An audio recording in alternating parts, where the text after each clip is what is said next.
orang tua saya itu mengarahkan supaya saya lebih diarahkan menjadi uh, pendeta waktu itu. Oke. Karena memang orang tua saya kan pendeta. Jadi di samping persyaratan umum tadi, tentu ada hal-hal yang memang harus disiapkan. Mhm.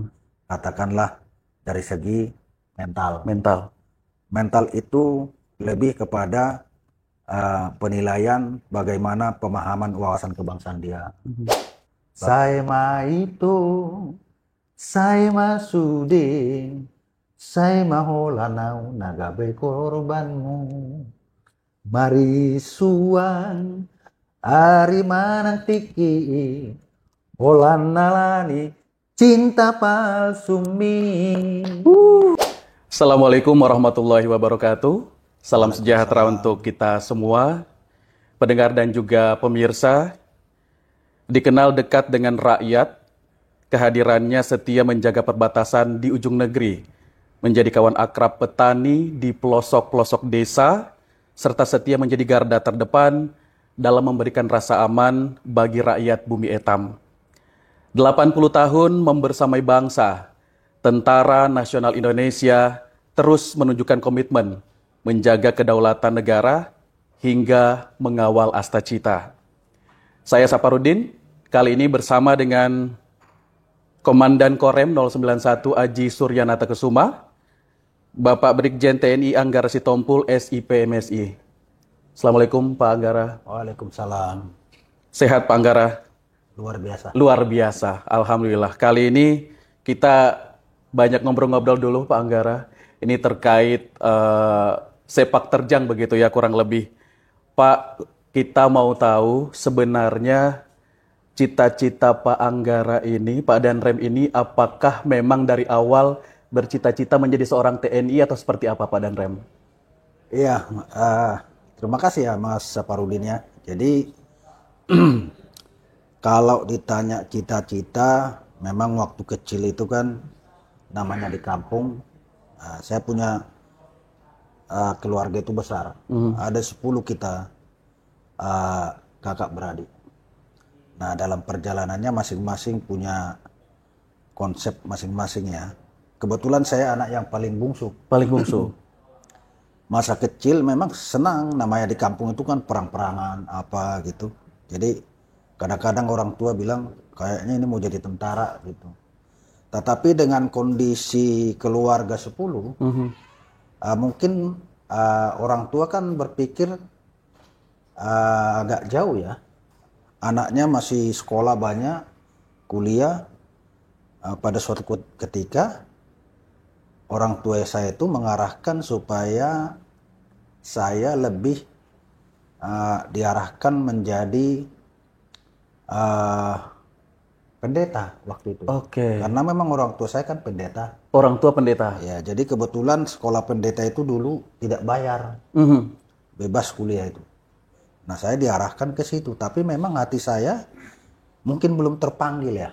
Belum terpanggil karena menjadi seorang, katakanlah kalau di Muslim ustadz, kiai itu kan panggilan gitu.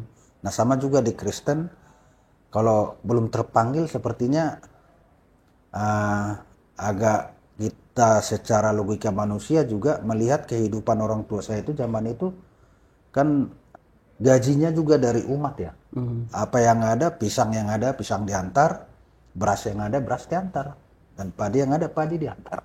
Jadi secara logika kadang-kadang bagi saya kok begini ya, begitu. Akhirnya pada kesimpulannya saya kabur tuh dari kampung itu untuk menghindari, sebenarnya menghindari supaya Nggak jadi pendeta. nggak jadi pendeta gitu.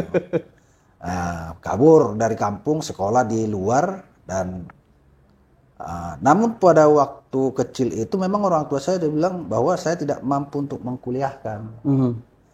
Sehingga kamu harus cari sekolah yang gratis. Ya Oke. salah satu mungkin pendeta itu. Nah, setelah saya lari, saya di Jakarta jualan majalah, koran Tahun gitu. berapa Pak Danrem? Tahun 83 saya dari kampung hijrah ke Jakarta. Sekolah di Jakarta di negeri, sambil sekolah saya jualan tuh. di Blok M. Dulu ada Golden Truly namanya. Di terminal itu. Saya jualan majalah, koran. Dan saat saya menjalani sekolah dengan pesan mencari sekolah yang tidak berbayar. Oke. Karena keterbatasan tadi. Karena keterbatasan tadi. Dibarengi dengan kita dulu suka perang-perangan kan. Pertama saya daftar pilot. Cuma kaki saya waktu itu nggak sampai 100. Jadi kakinya yang salah. Kakinya yang salah. Ya. Akhirnya udah saya coba daftar admin. Ya, tes. Dengan pengalaman yang kita punya seadanya, tes masuk aja gitu. Jadi orang tua saya pun tidak tahu juga saya masuk menjadi TNI di jalur akademi militer, karena tesnya saya kan dari rumah. Dulu saya ngontrak tuh di lantainya masih lantai tanah di Jakarta itu. Tapi pada saat tes jalan kaki, kira-kira jauhnya itu dari Bea Cukai, Jakarta Timur ke Cawang itu sekitar mungkin ada 6 kiloan. Wow. Jadi tiap pagi jalan, ikuti tes. Alhamdulillah, tahu-tahu diterima aja. Diterima aja gitu. Dan itulah perjalanan awal karir saya, dididik di Magelang. Habis itu menjadi militer. Jadi militer. Pak Danrem, dari awal, kan kalau saya dari kampung Pak Danrem, di Talisayan itu di daerah pesisir Berau. Kalau dengar nama TNI, di sana ada TNI, terus juga ada tentara, orangnya tentara, ada Babinsa, itu orang merasa aman, merasa nyaman gitu kampungnya. Apa yang membuat Pak Danrem termotivasi untuk ikut? Ya sama seperti pandangan Pak Saparudin juga waktu itu. Kalau melihat di desa-desa ya, di kampung kami juga begitu. Dulu namanya belum Babinsa. Jadi mungkin Babinsanya sudah ada, tapi dulu bukan Koramil namanya. Dia di sana kampung saya dibilang Buter Pera gitu. Nggak ngerti juga saya Buter Pera zaman dulu itu. Tapi itu Koramil. Gitu. Kan kita melihat mereka ini eksis di desa-desa itu. Di desa-desa sangat dekat dengan rakyat. Jadi itu juga menjadi motivasi bahwa berkarir di TNI ini sebenarnya juga pengabdian yang tidak jauh beda dengan tadi pendeta itu. Ya kan? Artinya dimanapun orang mengabdi itu adalah ibadah. Tinggal tergantung pengabdian masing-masing bisa dijalankan dengan baik. Nah, motivasi itu tentunya kita kenal lah, tentara kita ini kan lahir dari rakyat, berjuang bersama rakyat. Nah, jadi di daerah-daerah kita itu sangat jelas kelihatan bagaimana mereka itu bersama-sama dengan rakyat melakukan gotong royong, kemudian melakukan kegiatan-kegiatan yang sifatnya kemanusiaan, luar biasa. Baik, Pak Danrem awalnya mau dicalonkan jadi pendeta, terus tiba-tiba jadi TNI. Iya. Gimana pendapat orang tua pas tahu Pak Danrem lulus gitu? Jadi orang tua waktu itu kaget aja. Nah, karena biasanya kan orang paham bahwa anak bungsu ini sebenarnya oleh orang tuanya sangat khawatir tuh kalau dia mengambil kesempatan melalui jalur militer kan. Karena biasanya bungsu itu udah nak jangan jauh-jauh. Iya, sama bapak sama mama aja gitu. Sama mama aja kan gitu kan. Jadi kaget mereka itu. Begitu saya diterima di Magelang, dulu kan masih surat menyurat itu. Kita suratin, belum tentu balasnya datang 2 minggu ya. Belum ada sarana komunikasi seperti sekarang. Jadi saya surati aja ke kampung bahwa saya sudah diterima di Akmil. Ya, balasnya pun karena langsung pendidikan kan belum boleh nerima surat. Yang penting mereka sekedar tahu aja. Gitu. Artinya mereka juga mungkin terharu dan bangga pastinya. Karena dengan latar belakang yang keluarga 10 ini untuk menghidupi aja udah susah, kok bisa masuk? Kan gitu kan, luar biasa. Itulah namanya kebanggaan orang tua. Gitu. Dari 10 bersaudara, Pak Danrem satu-satunya yang masuk di jalur ini. Saya aja jadi TNI. Yang lain tuh ada jadi guru banyak kan. Guru dan ada yang di swasta. Oke. Baik, Pak Danrem, kita tahu TNI itu tidak hanya mengamankan kedaulatan negara, Pak Danrem, tapi juga masuk di segala lini. Ya. Ada misalnya TMMD, di Babinsa, sekarang MBG. Sebenarnya tusinya apa sih, Pak Danrem? Eh, intinya kan kalau tugas pokok kami ya, sesuai dengan undang-undang itu nomor 34 itu intinya menegakkan kedaulatan negara, mempertahankan keutuhan, kemudian melindungi segenap bangsa.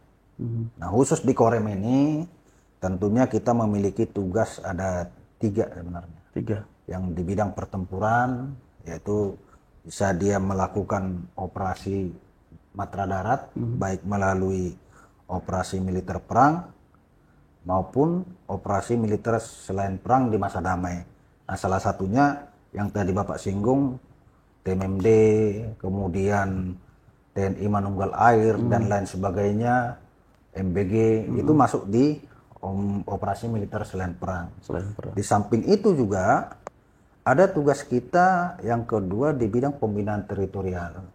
Nah pembinaan teritorial ini tentu kita mencoba bagaimana memelihara kemampuan dan menggelar kekuatan untuk melakukan itu di berbagai wilayah. Makanya ada kodim-kodim.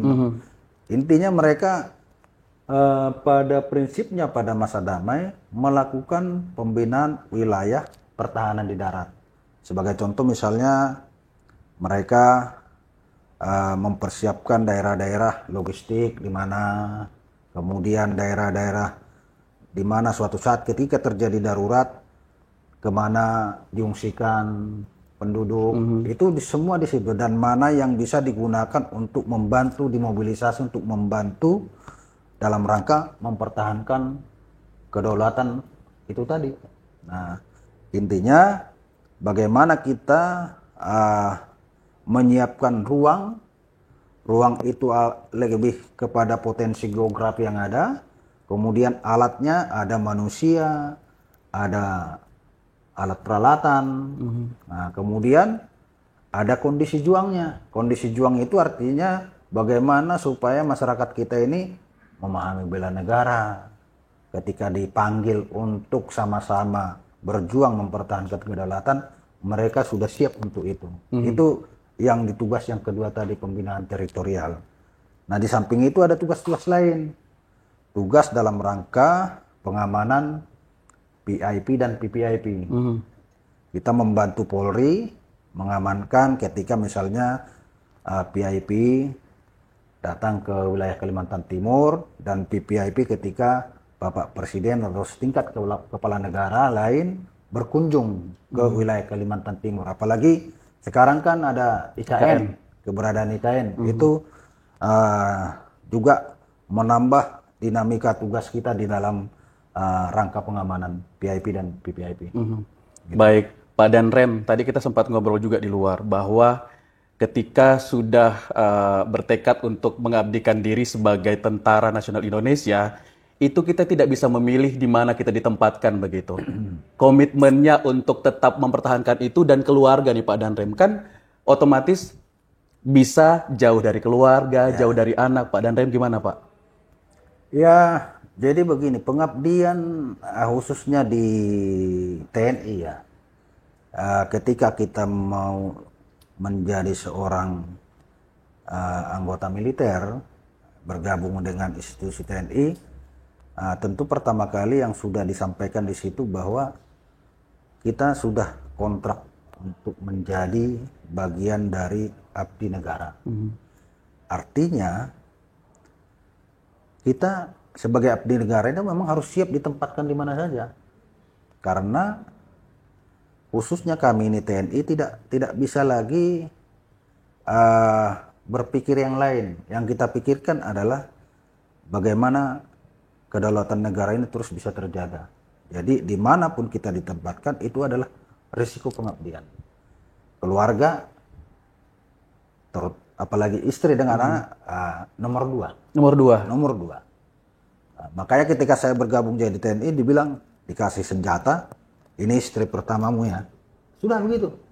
Jadi istri kita yang sebenarnya sekarang itu boleh dikatakan istri kedua. Istri kedua. Istri kedua kan gitu kan. Artinya ketika negara manggil, udah tinggalin semua, ya. Lebih mengedepankan kepentingan negara. Sempat ada protes nggak Pak Danrem dari istri atau anak? Ya pasti. Nah, seperti misalnya anak saya yang sekarang usianya 6 tahun. Maunya kan kalau sudah hari Sabtu Minggu ya sudah. Ya, tapi kita bisa memberikan pemahaman bahwa kebahagiaan itu bukan selalu didapatkan kalau sepiring berdua atau apa berdua. Apalagi dengan zaman sekarang kan komunikasi sudah luar biasa.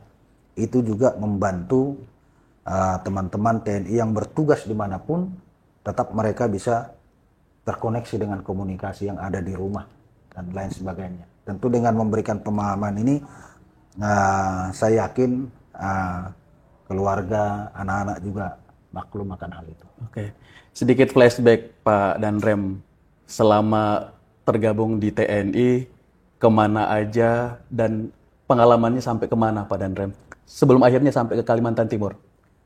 Saya begitu lulus dulu, penempatan pertama saya di Jakarta. Jakarta, ibu kota ya. Kemudian setelah sekitar 10 tahun, itu berpindah tempat lagi ke Medan. Selang 3 tahun berikutnya pindah lagi ke Ambon. Kemudian terus ke luar negeri sebagai atas pertahanan di Papua Nugini. Kemudian pulang dari situ bertugas lagi di Kalimantan, di Banjarmasin. Habis itu bertugas lagi di Jakarta sebelum ke Papua. Nah, dari Papua saya baru berangkat ke sini. Nah, semua tempat ini punya kelebihan dan kekurangan masing-masing. Yang mau saya tanyakan itu Pak Danrem. Dari beberapa tempat yang pernah Bapak datangi yang mungkin bisa di-share pengalamannya atau yang mungkin terkesan begitu Pak Danrem. Di Jakarta itu termasuk paling berkesan karena saya di Jakarta periode bagaimana dari katakanlah era 98 ya. 98 saya bertugas dari tahun 92 sampai 2001 itu di Jakarta. Dengan hiruk pikuk politik di masa itu tahun 98 itu saya memiliki banyak pengalaman bagaimana mengatasi situasi dengan situasi yang seperti itu, menghadapi beberapa efek masa yang luar biasa dan juga tantangan yang harus kita hadapi akibat situasi politik. Itu sangat luar biasa memberikan pengalaman bagi saya untuk memahami seperti apa ketika menghadapi masa yang seperti itu dan juga seperti apa menghadapi masa dalam situasi yang baik-baik saja. Nah, itu yang pertama. Yang kedua, saya juga pernah bertugas di luar negeri. Di Papua Nugini selama 3 tahun. Di mana di seberang Papua kita itu banyak saudara-saudara kita, katakanlah mereka itu pada masa konflik masa lalu menyeberang ke Papua Nugini. Nah, bagaimana kita harus bersosialisasi dengan pendekatannya kepada mereka itu membutuhkan tantangan tersendiri. Tetapi bagi saya kan agak relatif mudah karena memang teman-teman yang menyeberang dari situ itu kebanyakan kan non Muslim. Jadi saya tingkat pendekatannya sangat lebih mendapatkan tempat ruang yang lebih baik mungkin dibandingkan orang, dan mereka itu semua menjadi saudara-saudara yang bisa berbagi situasi dan informasi terkait dengan Indonesia. Gitu. Baik. Untuk saat ini kan juga tergabung mengawal MBG.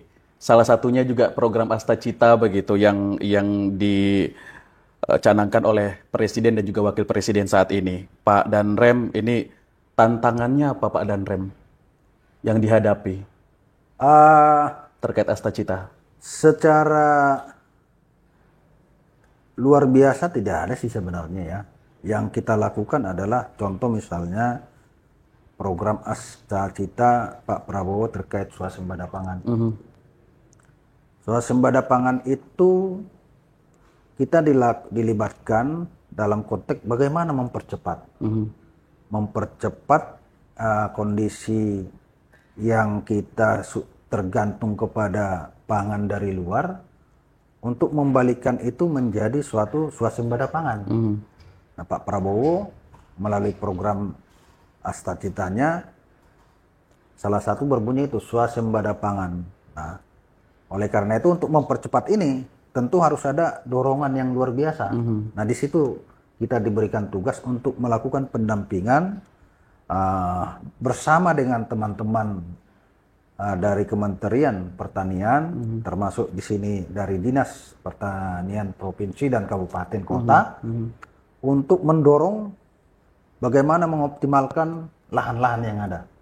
Sehingga yang tadinya lahan itu tidur, dioptimalkan supaya bisa ditanami. Kemudian yang tadinya lahan itu hanya bisa pada satu musim tanam, dioptimalkan untuk bisa menjadi 2 atau 3 musim tanam. Nah, alhamdulillah sekarang kan stok beras kita itu sudah mencapai kepada stok swasembada pangan yang diharapkan oleh Astacitanya Pak Prabowo. Mudah-mudahan ke depan ini bisa kita terus jaga, karena hanya dengan ketahanan pangan itu situasi bangsa kita ini bisa terjaga. Ketika pun misalnya ketahanan pangan ini berjalan dengan baik, tentu akan mengurangi kebutuhan kita dari beras impor. Nah, sekarang kan sudah tidak impor kita, sudah bisa mandiri. Nah, ini akan merupakan suatu bentuk ketahanan nasional itu akan terwujud ketika ketahanan pangannya terjaga, ketahanan energinya nanti terjaga, itu sangat luar biasa. Baik, Pak Danrem, di 5 Oktober mendatang ini hari spesialnya untuk Tentara Nasional Indonesia begitu. Ada kado ternyata dari TNI untuk anak muda Kalimantan Timur. Salah satunya adalah dibuka kesempatan untuk mengabdikan diri, ya, seperti Pak Danrem dan kawan-kawan menjadi Tentara Nasional Indonesia begitu. Ya. Nah, prosesnya seperti apa nih Pak Danrem untuk perekrutan ini? Nah, gini, terkait rekrutmen sebenarnya bahwa prinsipnya bahwa dari dulu rekrutmen tentara itu adalah sangat terbuka untuk semua warga negara. Tentu warga negara yang memiliki persyaratan baik di bidang fisik, mental, dan persyaratan administrasi sesuai dengan ketentuan yang telah ditetapkan oleh TNI.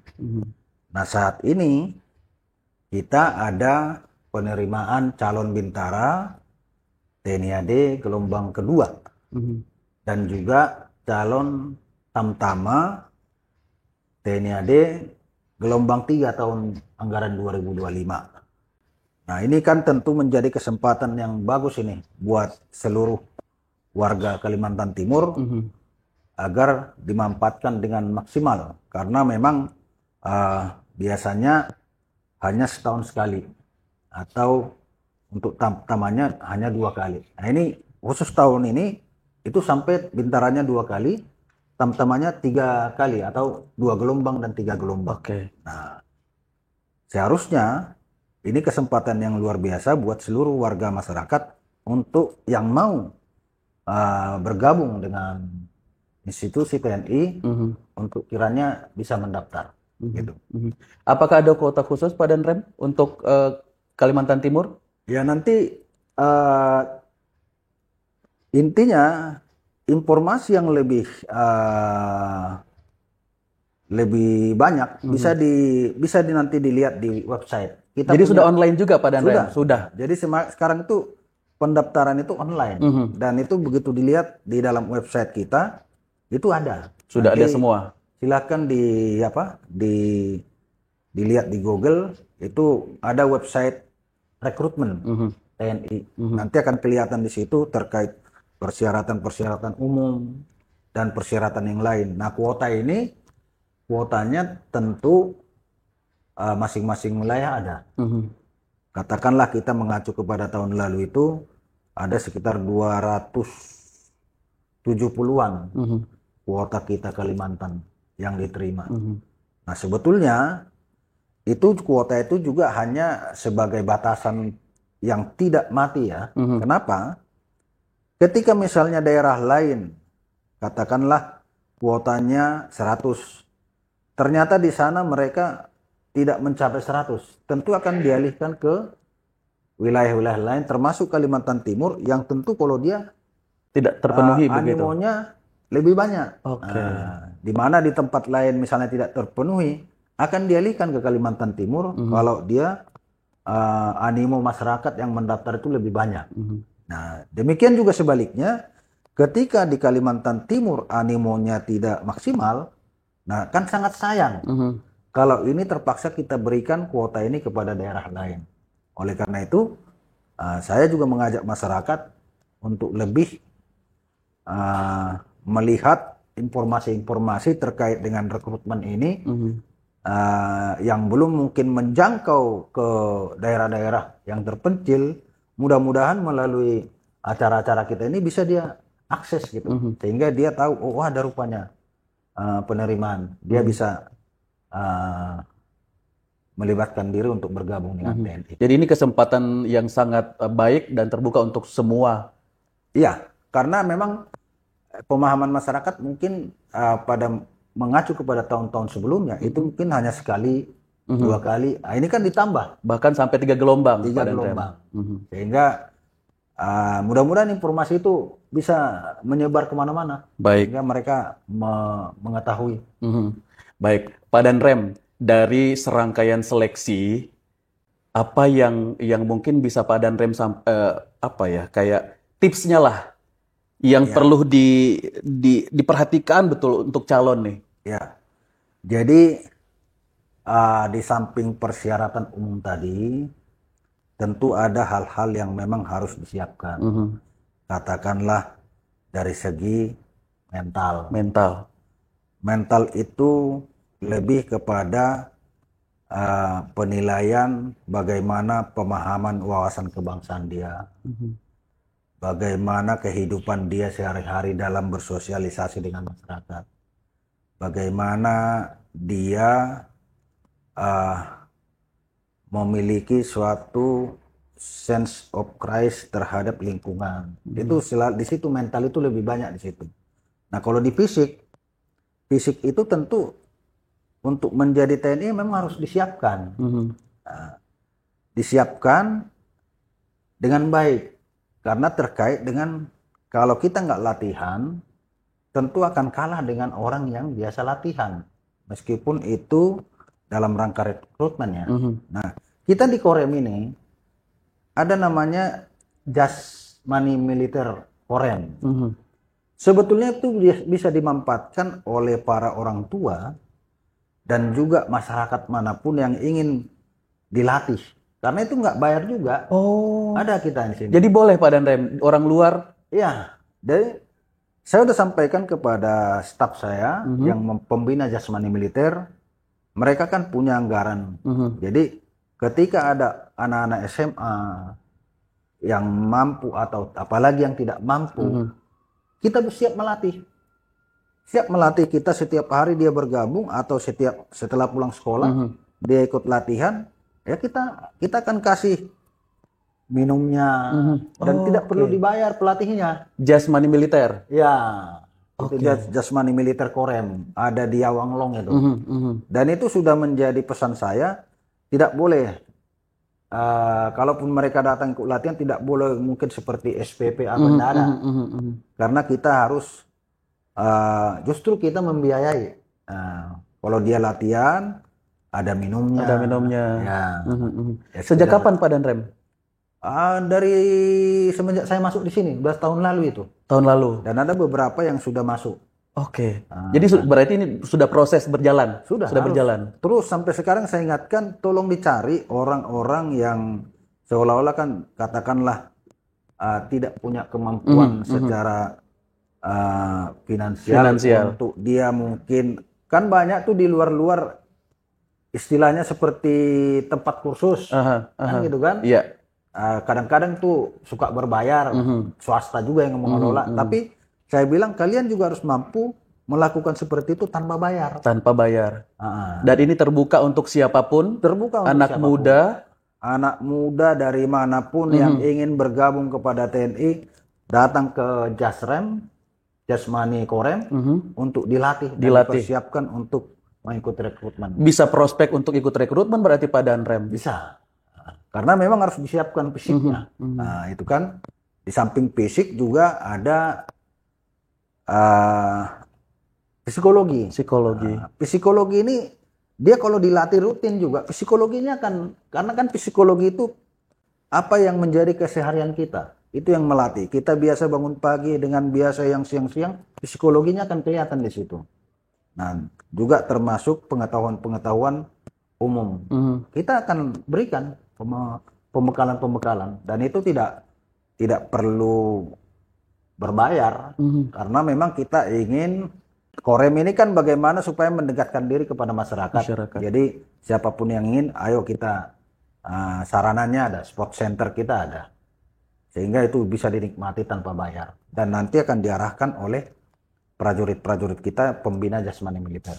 Oke, jadi sebenarnya di sini juga sudah tersedia untuk masyarakat begitu Pak Dan? Iya, karena memang ada persyaratan yang harus disiapkan. Nah, sekarang ini juga karena ditambah jadi 3 gelombang, tadinya usianya 17, itu jadi ditambah. Harus umur 17 dia. Nah, sekarang itu kayaknya 17 kurang juga sudah boleh. Nah, kemudian kemarin dibatasi sampai umur 24 tahun. Nah, sekarang 22 tahun. 22 tahun tadinya. Nah, sekarang 24 tahun. Oke. Karena memang kita ingin menerima banyak.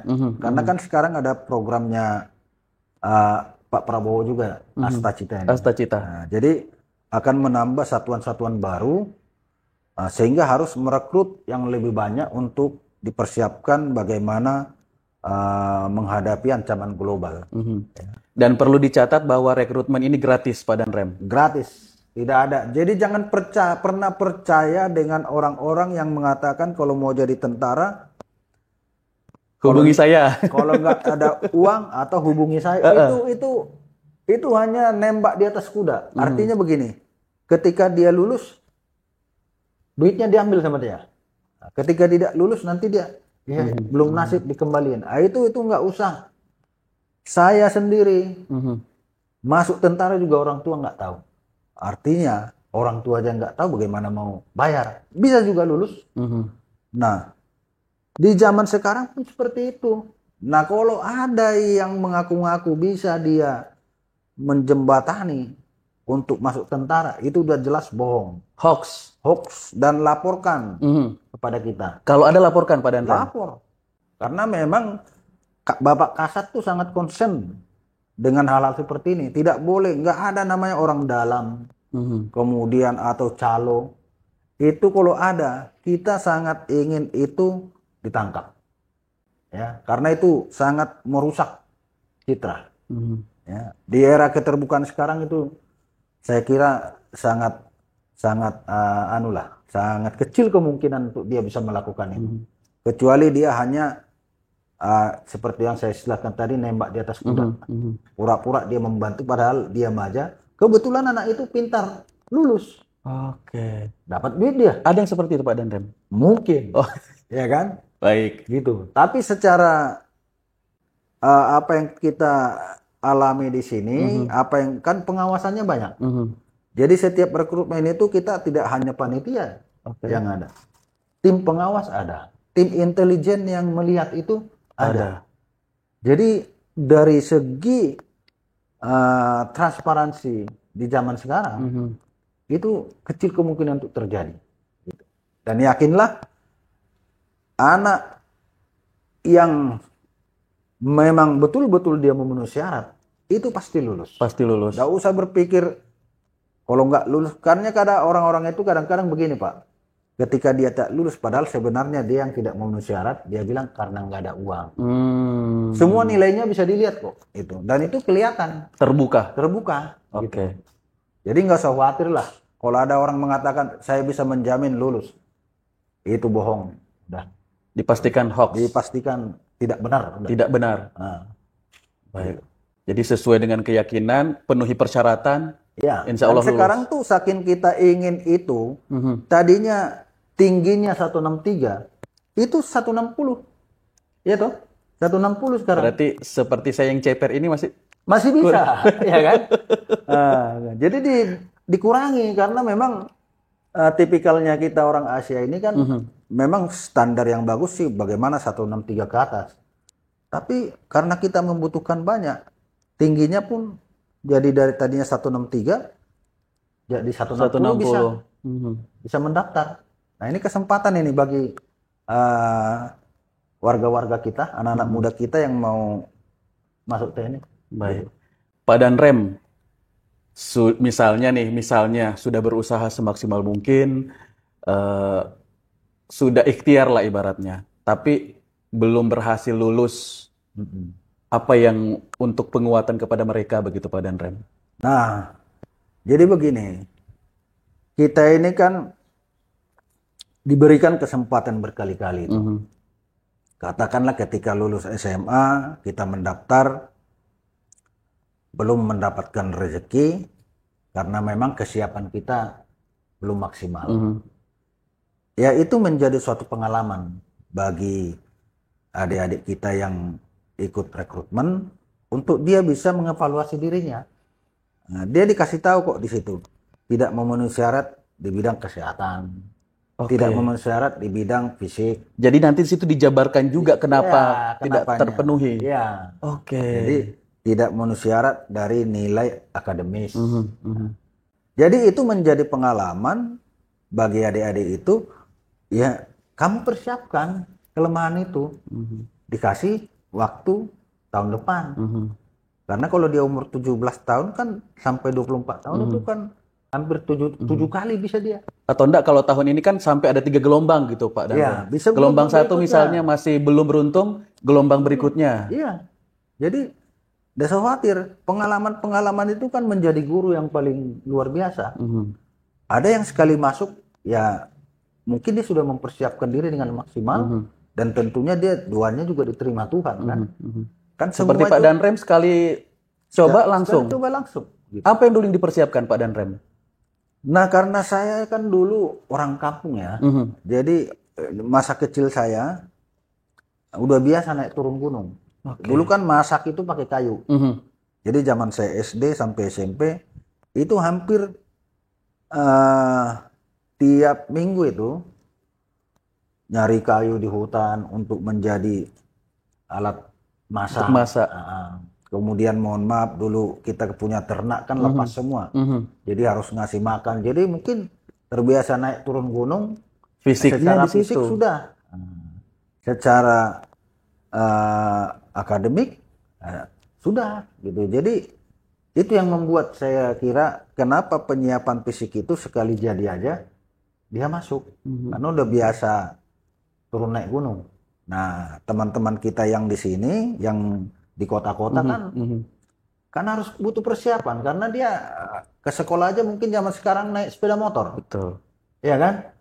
Nah, teman kita yang di daerah Mahulu sana mungkin sebetulnya lebih luar biasa karena dia masih melakukan aktivitas itu. Tapi mungkin dia kurang informasi atau katakanlah akademinya bisa masih kurang. Dia harus belajar. Jadi memang butuh persiapan. Butuh persiapan. Ya. Di sini sudah difasilitasi sedemikian rupa begitu, tinggal persiapkan fisik, mental tadi begitu Pak Danrem. Mudah-mudahan bisa lolos. Karena tahun ini ada 3 gelombang. Kalau misalnya yang awal mungkin belum beruntung, dicoba lagi di gelombang berikutnya. Coba gelombang berikutnya. Karena bisa kita lihat kekurangan kita apa kemarin, kita perbaiki. Insya Allah itu pada gelombang-gelombang berikutnya akan diterima. Baik, Pak Danrem, agak sedikit ini ya, lebih santai lagi. Kan kalau kita lihat kayaknya tentara itu serius-serius semua, Pak Danrem. Ada nggak sih konyol-konyolnya tentara tuh, Pak Danrem? Banyak, Banyak. banyak. Contoh. Jadi kita itu kan kalau katakanlah dalam konteks formal seperti ini ya, dengan seragam yang seperti ini, sepertinya kita itu kok kaku apa segala macam. Susah senyumnya. Ya, gitu. Sebetulnya dalam kehidupan hari-hari sama aja dengan Bang Saparudin ini, ya kan, melakukan aktivitas seperti manusia biasa. Dan ketika di luar konteks formal itu sama juga kita bercanda-canda juga. Ya, kegiatan-kegiatan yang konyol banyak. Apalagi di tempat-tempat seperti ini yang langsung kita tupoksi, kita harus bersinergi dengan kemasyarakatan ya. Ya, kita harus lebih banyak memperlihatkan bahwa kita ini warga negara biasa. Medsos, Pak Danrem? Medsos juga, main medsos juga? Kita ada medsos ya. Medsos juga? Ada. TikTokan juga? TikTok zaman era IT sekarang kan memang kita harus mengikuti. Karena untuk publikasi kita ini sebetulnya perlu juga bagaimana kita melakukan aktivitas, contoh TMMD. Itu malah ada lomba media sosialnya. Oh, ada. Jadi dialihkan ke sana, kemajuan teknologi, media sosial, masukkanlah di sana. Iya, kegiatan-kegiatan yang bisa supaya diketahui masyarakat bahwa TNI ini, bukan hanya perang kerjanya. Ternyata di luar perang, OMSP itu banyak pengobatan. Kita punya pengobatan di daerah-daerah alur sungai yang tidak terjangkau oleh puskesmas. Kita juga TMMD di daerah terisolir. Kemudian kita juga pengentasan stunting dan lain sebagainya. Nah, ini supaya masyarakat tahu kan harus kita publikasikan melalui media sosial sekarang. Nggak bisa lagi.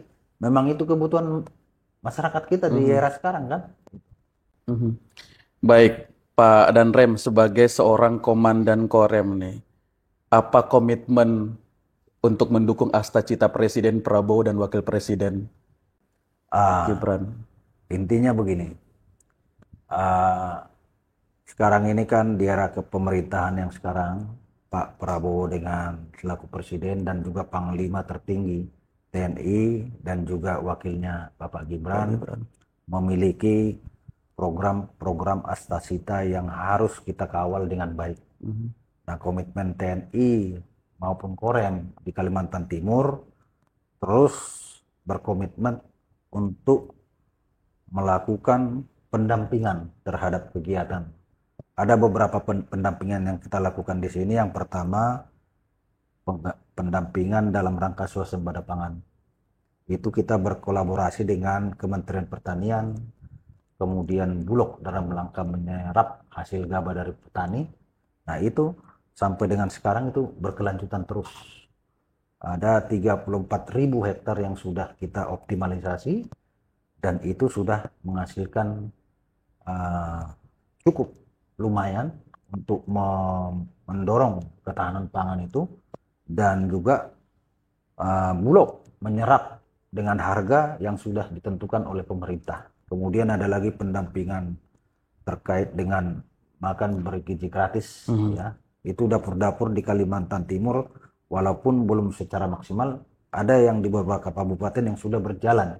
Sebagai contoh, kalau saya tidak salah di Samarinda ini sudah 8 yang sudah operasional dan sudah hampir semua titik itu sedang berproses pembangunannya. Nah, ini kita harus dorong terus bagaimana untuk mempercepat program-program asta cita. Intinya TNI komitmennya pasti bagaimana asta cita ini bisa berjalan dengan baik. Mudah-mudahan apa yang menjadi cita-cita pemerintahan di era Bapak Presiden Prabowo ini bisa mensejahterakan rakyatnya dengan luar biasa. Baik, Pak Danrem, apa yang mau disampaikan untuk seluruh prajurit TNI yang sudah berdedikasi membela rakyat Indonesia yang menyaksikan acara kita ini? Ya, untuk prajurit-prajurit saya, tentu yang pertama tugas kita adalah bagaimana melakukan tugas-tugas di samping kesiapan kita dalam menghadapi pertempuran dalam rangka mengantisipasi ancaman perang, juga ada tugas-tugas dalam rangka operasi militer selain perang yang erat hubungannya dengan kegiatan-kegiatan kemanusiaan. Nah, ini terus bersemangat untuk melakukan di wilayah-wilayah, terutama para babinsa, lakukan sinergi pendampingan kepada masyarakat untuk bagaimana program dari pemerintah sekarang bisa berjalan, kemudian juga tetap semangat, jangan ragu-ragu bahwa pengabdian terbaik adalah merupakan suatu kepuasan bagi setiap orang ketika hasilnya kelihatan. Sebagai contoh, ketahanan pangan kita sudah mendorong dengan baik, ya walaupun kita dengan keadaan terbatas, kita mampu melakukannya dengan baik, tentu merupakan suatu kepuasan yang luar biasa. Saya ucapkan terima kasih kepada prajurit saya yang ada di desa-desa. Terus maju untuk mendorong program-program pendampingan tersebut. Kemudian kepada masyarakat tentunya kami TNI selalu dari dulu jati diri kami adalah merupakan TNI yang berasal dari rakyat, berjuang untuk rakyat, dan tentara yang semakin kesini adalah tentara yang semakin profesional. Oleh karena itu kami juga berharap kepada semua komponen masyarakat, kita harus bergandengan tangan dalam rangka bagaimana menjaga kedaulatan negara kita, kemudian persatuan dan kesatuan dalam bingkai Negara Kesatuan Republik Indonesia, dan juga kami TNI diminta berkewajiban untuk melindungi segenap rakyat, bukan semua rakyat yang merasa bisa terancam, bisa juga terisolir. Kami siap untuk membantu, karena memang sejatinya adalah jati diri TNI adalah tentara rakyat, tentara nasional, dan tentara profesional. Mudah-mudahan kami bisa mewujudkan sinergi yang luar biasa dengan pemerintah daerah, termasuk komponen-komponen masyarakat lainnya dalam rangka membangun bangsa kita ini menuju Indonesia Emas 2045. Baik, Pak Danrem, sebelum kita tutup obrolan kita, saya tahu Pak Danrem punya suara emas, boleh nggak diperdengarkan ke pendengar dan juga pemirsa kita? Sedikit lagu Batak, kan Bapak ini katanya kalau marga, sudah ada marganya itu, jangan hanya punya marga, tapi harus diperlihatkan gitu, diperdengarkan. Oh boleh, Sedikit boleh. cuplikannya aja Pak Danrem, gak usah banyak-banyak. Kalau orang Batak itu Pak, meskipun wajahnya seram, tapi hatinya, kalau kata orang dulu, rintu harap. Bangsa baru ini pernah dengar rintu harap, hatinya selembut itu. Siap. Dan tidak akan pernah mundur kalau ditantang untuk nyanyi. Oi. Jadi kalau sekarang disuruh perdengarkan nyanyian, itu bukan tantangan yang... Bukan tantangan ya? Bukan, memang itu sudah napasnya. Sudah memang seperti itu. Iya. Siap. Boleh. Jadi ada lagu, kalau lagu keren sekarang itu Merdu Holong gitu kan. Ada lagunya, ujungnya aja lah ya. Jadi, saya ma itu, saya ma suding, saya ma holanau nagabe korbanmu. Mari suang, ari manang tiki, holanalani, cinta palsumi. Luar biasa. Pak Danrem, terima kasih sudah meluangkan waktu ngobrol-ngobrol. Mudah-mudahan yang ingin tergabung menjadi Tentara Nasional Indonesia bisa langsung ke website-nya Pak Danrem. TNI Kuat Bersama Rakyat dan Dirgahayu TNI ke-80, Pak Danrem. TNI Prima, TNI Rakyat Indonesia Maju. Sampai jumpa. Ya, saya juga terima kasih kepada RRI dan selamat ulang tahun RRI juga. Ya. Siap. Terima kasih. Assalamualaikum warahmatullahi wabarakatuh. Waalaikumsalam warahmatullahi wabarakatuh.